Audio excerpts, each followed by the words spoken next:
香港舊式行人過路器毛公仔扭蛋，可能之前你都見過呢嚿嘢，但係我手上拎住呢隻係唔同嘅，因為佢多咗頂聖誕帽。咁究竟撳落去係咪聖誕歌呢？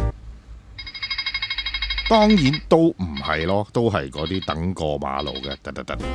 話說早幾日我行過路過喺啟德，見到咦有呢個扭蛋，仲要望一望裏邊仲有貨喎。二話不說即刻準備扭蛋，望一望個價錢，貴啊貴㗎啦，咁扭唔扭啊？呢嚿嘢勁得意，仲有埋聖誕版，你會唔會選擇掛喺你個手袋背囊？冇問題嘅，但係你臨過馬路紅綠燈嗰啲真係唔好攞出嚟玩啦，因為呢嚿嘢發出嘅聲音呢，又真係可能影響到你隔離嗰啲過路。重中之重就係咩呢？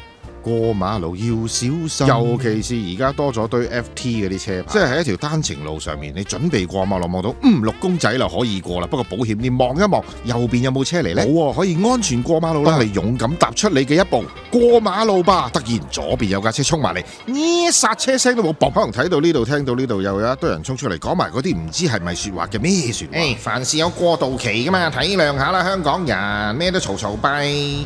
大哥。我原諒佢唔代表我要接納佢，我體諒佢唔代表我要俾埋條命佢。香港人自由多福，聖誕快樂，平安，係咁。